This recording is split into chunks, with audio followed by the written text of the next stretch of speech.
ಬಂದಿದ್ದಾರೆ. ಅವರಿಗೆ ನಾವು ಬಂದಿರೋದ್ರಿಂದ ನಮ್ಮ ಈ ಗಿಡಗಳನ್ನು ನೆಡುವ ಕಾರ್ಯಕ್ರಮ ಬಹಳ ಮಹತ್ವ ಬಂದಿದೆ ಅಂತ ನಾನು ತಿಳ್ಕೊಳ್ತೇನೆ. ಅದೇ ರೀತಿ ಈ ಗಿಡಗಳನ್ನು ನಾವು ನೆಟ್ಟಿ ಅವರ ಕೈಯಿಂದ ನಾವು ಗಿಡವನ್ನು ನೆಡೆಸ್ತೇವೆ. ಅದೇ ರೀತಿ ಈಗ ನಾವು ನೆಕ್ಸ್ಟ್ ಈ ಗಿಡಗಳನ್ನು ಮುಂದಿನ ಒಂದು ವಾತಾವರಣ ಉಪಯೋಗಕ್ಕಾಗಿ ನಾನು ಬಂದಂಥ ಎಲ್ಲರನ್ನು ಈ ಕಾರ್ಯಕ್ರಮಕ್ಕೆ ಬಂದಂಥ ಎಲ್ಲರನ್ನು ಸ್ವಾಗತ ಮಾಡ್ತೇನೆ. ಅದೇ ರೀತಿ ನಮ್ಮ ಸ್ಥಳೀಯ ಶಾಸಕರು ಹಾಗೂ ನಮ್ಮ ಶಾಸಕರನ್ನು ನಾವು ಈ ನಮ್ಮ ಸಮಾಜ ಸೇವಾ ಸಂಸ್ಥೆಯಿಂದ ಹಾಗೂ ಬಂದಂಥ ಎಲ್ಲ ಪರಿಸರ ಸ್ನೇಹಿಗಳ ಪರವಾಗಿ ಅವರನ್ನು ತುಂಬ ಸ್ವಾಗತವನ್ನು ಮಾಡ್ತೇನೆ. ಅದೇ ರೀತಿ ನಮ್ಮ ಪಟ್ಟಣ ಪಂಚಾಯತ್ ಸದಸ್ಯರಾದಂಥ ನರ್ಮದಾ ನಾಯಕರು ಬಂದಿದ್ದಾರೆ. ಅವರನ್ನು ಸಹ ತುಂಬ ಅಧ್ಯಕ್ಷರಾದಂಥ ಶ್ರೀಮತಿ ನರ್ಮದಾ ನಾಯಕರು ಅವರು ಬಂದಿದ್ದಾರೆ. ಅವರನ್ನು ಸಹ ತುಂಬ ಸ್ವಾಗತ ಮಾಡ್ತೇನೆ. ಹಾಗೆ ಸ್ಥಳೀಯ ನಾಯಕರಾದಂಥ ವಿಜಯ್ ಮಿರಾಶಿ ಅವರು ಆಗಮಿಸಿದ್ದಾರೆ. ಅವರನ್ನು ಸಹ ಸ್ವಾಗತ ಮಾಡ್ತೇನೆ. ಹಾಗೆ ನಮ್ಮ ಸ್ಥಳೀಯರು ಹಾಗೂ ಪರಿಸರ ಪ್ರೇಮಿಯಾದಂಥ ಎಂ ಆರ್ ಹೆಗಡೆ ಅವರು ಬಂದಿದ್ದಾರೆ. ಅವರನ್ನು ಸಹ ಸ್ವಾಗತ ಮಾಡ್ತೇನೆ. ಹಾಗೆ ನಮ್ಮ ಬ್ಲಾಕ್ ಕಾಂಗ್ರೆಸ್ ಅಧ್ಯಕ್ಷರಾದ BS ಭಟ್ ಅವರು ಬಂದಿದ್ದಾರೆ. ಅವರನ್ನು ಸ್ವಾಗತ ಮಾಡ್ತೇನೆ. ಅದೇ ರೀತಿ ನಮ್ಮ ಪೂಜಾ ನೇತೃಕರನ್ನು ಸ್ವಾಗತ ಮಾಡ್ತೇನೆ. ಅಂಬೇಡ್ಕರ್ ಸೇವಾ ಸಂಘದ ಅಧ್ಯಕ್ಷರಾದಂಥ ಲೋಕೇಶ್ ಪಾಡೇಕರ್ ಅವರು ಬಂದಿದ್ದಾರೆ. ಅವರನ್ನು ಸ್ವಾಗತ ಮಾಡ್ತೇನೆ.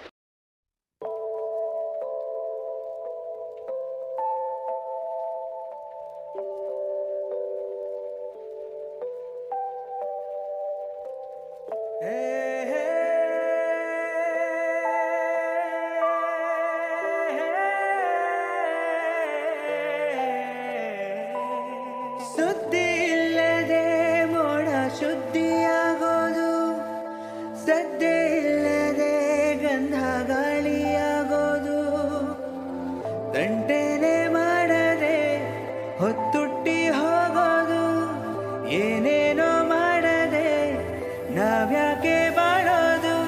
ಆಕಾಶದಾಗೆ ಯಾರು ಮಾಯಗಾರನು ಚಿತ್ತಾರ ಮಾಡಿ ಹೋಗೋನೆ,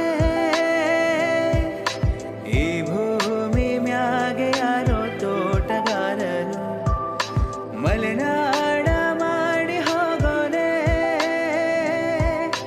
ಬೆಳ್ಳಿ ಹಕ್ಕಿಯಾಗಿ ಹಾರಿ ಹೋಗಿ ನಾವು ಸಂಚಾರ ಮಾಡುವವರ, ಬೆಳ್ಳಿ ಹಕ್ಕಿಯಾಗಿ ಹಾರಿ ಹೋಗಿ ನಾವು ಸಂಚಾರ ಮಾಡುವವರ.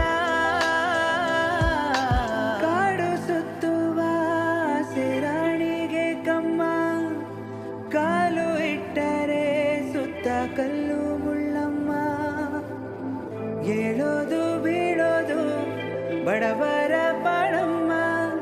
ನೀವ್ಯಾಕೆ ಹಾಡಿರಿ ಈ ಹಳ್ಳಿ ಹಾಡಮ್ಮ. ಆಕಾಶದಾಗೆ ಯಾರು ಮಾಯಗಾರನು ಚಿತ್ತಾರ ಭವಿಷ್ಯಕ್ಕಾಗಿ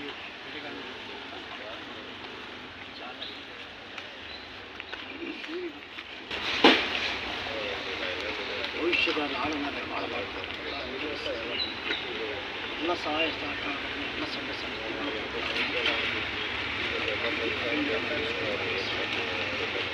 ಅರಣ್ಯ ಕಲಿಯೋದಕ್ಕೆ ಬೇಕಷ್ಟು ಇಲ್ಲ.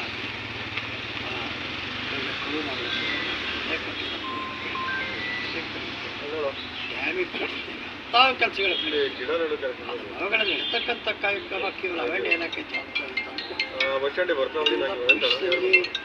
ನಮ್ಮ ಮಕ್ಕಳಿಗೆ ನಾವೇನು ಕೊಟ್ಟು ಬರ್ತಾ ಇದ್ದೀವಿ, ಒಳ್ಳೆ ಕೆಲಸವನ್ನು ಕೊಟ್ಟು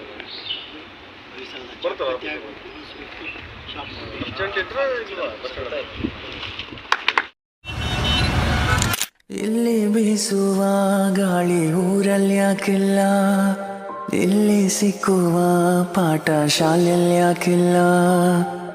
ನರಮನುಷ್ಯ ಕಲಿಯಲ್ಲ, ಒಳ್ಳೆಯದು ಉಳಿಸಲ್ಲ, ಅವ ನಡೆಯೋ ದಾರಿಲಿ ಘರಿಗೇನೂ ಬೆಳೆಯಲ್ಲ. ಜಗ ನಡೆಯಲು ಕಾರಣ ನಾವಲ್ಲ, ಅದನೆಂದಿಗೂ ಮನುಜನು ತಿಳಿಯಲ್ಲ. ಇಲ್ಲಿ ಬೀಸುವ ಗಾಳಿ ಊರಲ್ಲಿ ಯಾಕಿಲ್ಲ, ಇಲ್ಲಿ ಸಿಕ್ಕುವ ಪಾಠ